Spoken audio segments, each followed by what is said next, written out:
तनाव ईरान में है, तनाव इजराइल में है, टेंशन व्हाइट हाउस में भी बहुत ज्यादा है।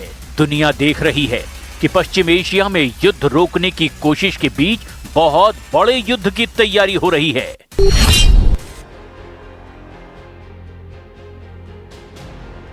अमेरिका का जंगी बेड़ा ईरान के करीब है। किसी भी वक्त हमले का ऑर्डर दिया जा सकता है।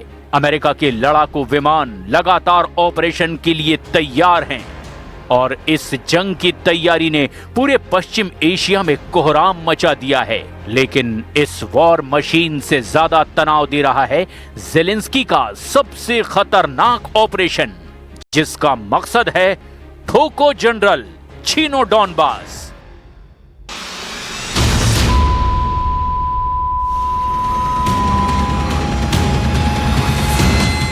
रूस में कई कमांडरों को मार चुके ज़ेलेंस्की के हिटमैन रूस के हर बड़े शहर में एक्टिव हो चुके हैं। Moscow, Saint Petersburg, Kazan, Nizhny, Rostov, Volgograd और व्लादिवोस्तोक। रूस का हर शहर अब ज़ेलेंस्की का हंटिंग ग्राउंड बनता जा रहा है।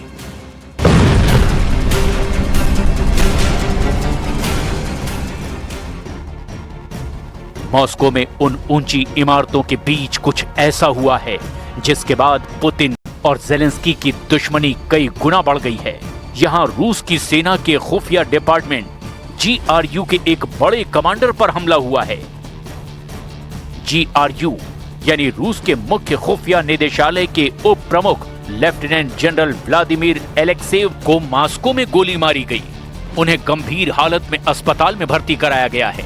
इस हमले के लिए रूस ने यूक्रेन को दोषी ठहराया है और ऐलान कर दिया है कि बदला जरूर लिया जाएगा।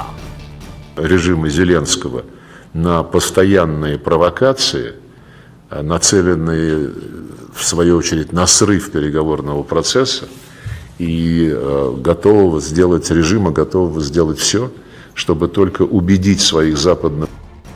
क्यों इसे कहा जा रहा है ज़ेलेंस्की का ऑपरेशन ठोको जनरल, छीनो डॉनबास? पुतिन के कमांडरों पर यह पहला हमला नहीं, ज़ेलेंस्की का यह ऑपरेशन लगातार जारी है।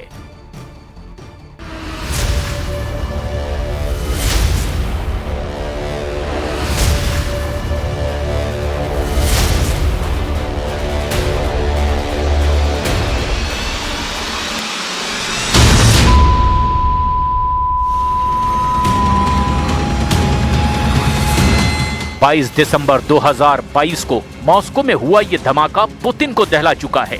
इस कार के परखच्चे उड़े, पूरा रूस हिल गया।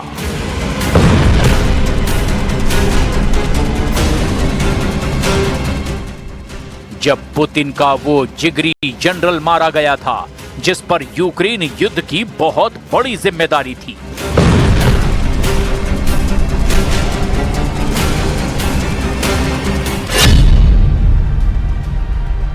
नाम लेफ्टिनेंट जनरल फनील सरवारोव, पद आर्मी ऑपरेशनल ट्रेनिंग निदेशालय के प्रमुख, यानी रूस की सेना की ट्रेनिंग का पूरा जिम्मा। ये धमाका 22 दिसंबर 2025 को मॉस्को की यासेनेवा स्ट्रीट पर हुआ। तब सुबह के 7 बज रहे थे। पुतिन के सबसे खतरनाक कमांडरों में से एक थे लेफ्टिनेंट जनरल फनील सरवारोव। कहा जाता है कि पुतिन ने 2026 में जनरल सरवारोव को बड़ी जिम्मेदारी देने की बात की थी, यानी 2026 का युद्ध और नेटो के खिलाफ तैयारी को लेकर पुतिन ने अपना सबसे भरोसेमंद जनरल 2025 के आखिरी महीने में ही खो दिया।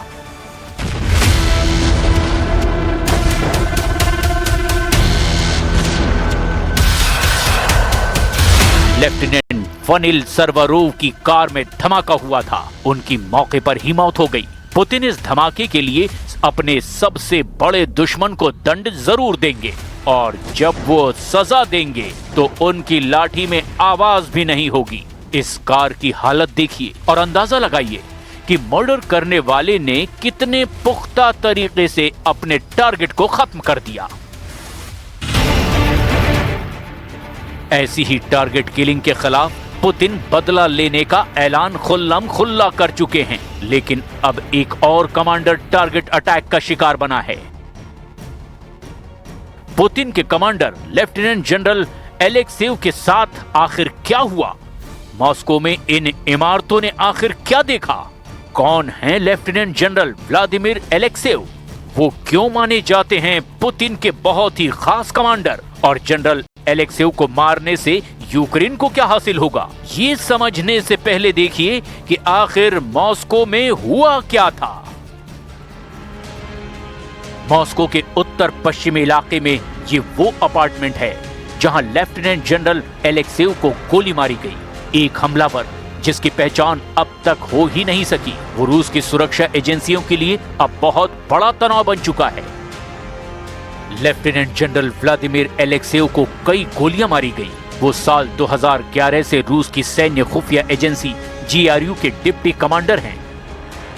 ये 24 जून 2023 का वीडियो है। लेफ्टिनेंट जनरल व्लादिमीर एलेक्सेव प्रिगोजिन के साथ बैठे हैं। याद कीजिए येवगेनी प्रिगोजिन को। वो उसी वैगनर ग्रुप का कमांडर था जिसने पुतिन के खिलाफ बगावत की कोशिश की थी। पुतिन ने प्रिगोजिन को मनाने के लिए जनरल एलेक्सेव को भेजा था ताकि वो अपने लड़ाकों के साथ मॉस्को की तरफ कूच ना करे।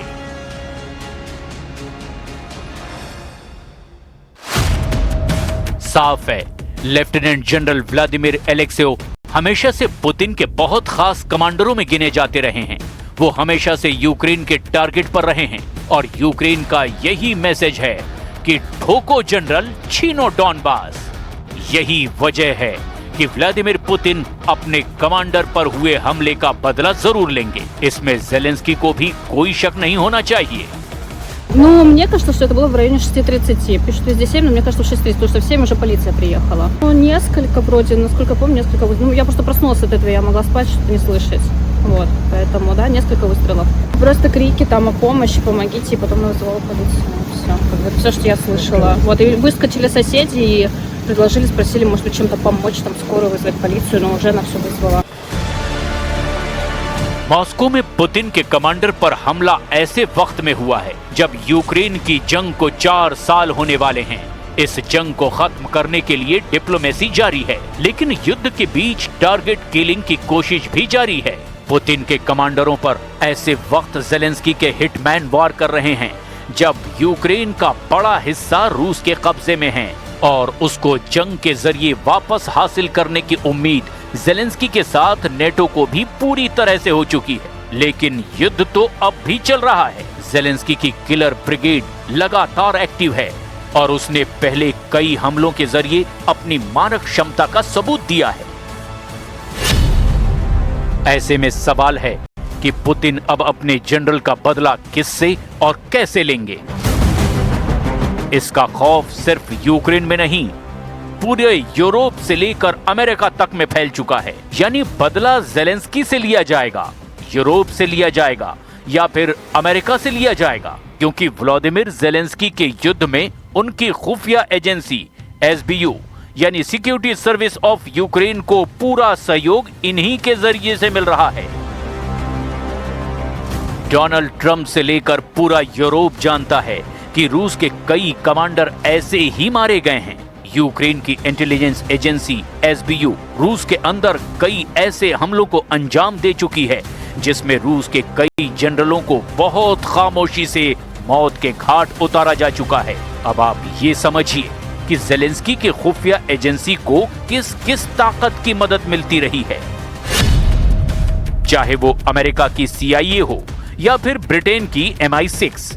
आप इसमें फ्रांस की DGSE यानी directorate general of external security को भी शामिल कर सकते हैं और जर्मनी की BND। ये दोनों एजेंसी भी यूरोप की बहुत खतरनाक खुफिया एजेंसी मानी जाती है। CIA के साथ मिलकर इनका पूरा सहयोग यूक्रेन की खुफिया एजेंसी SBU को मिल रहा है। ये बात पुतिन बहुत अच्छी तरह से जानते हैं। यूक्रेन में चल रहे युद्ध के साथ साथ अब खुफिया एजेंसियों के बीच चल रहा खूनी खेल और ज्यादा खतरनाक होने जा रहा है। अगर रूस में ये हत्याएं ज़ेलेंस्की के ऑर्डर पर हो रही है तो समझ लीजिए कि 2026 उनके लिए बहुत बुरा होने जा रहा है, क्योंकि ये पहली बार नहीं है जब पुतिन के जनरल को टारगेट किया गया है। 17 दिसंबर 2024 को लेफ्टिनेंट जनरल इगोर किरिलोव की मॉस्को में हत्या की गई। स्कूटी बम धमाके का इस्तेमाल इसमें किया गया। 15 अप्रैल 2025 को लेफ्टिनेंट जनरल यारोस्लाव मोस्कालिक की मॉस्को में हत्या कर दी गई। ये मर्डर कार बम धमाके से किया गया। 22 दिसंबर 2025 को लेफ्टिनेंट जनरल फनिल सर्वारोव को मारा गया और इसमें भी कार बम के धमाके का इस्तेमाल किया गया। डॉनबास के हर मोर्चे पर फेल हो चुके ज़ेलेंस्की को डरने की जरूरत है। अगर रूस का शक सही है तो पुतिन के एक और बड़े कमांडर पर हमला ज़ेलेंस्की के लिए आखिरी ऑर्डर साबित हो सकता है।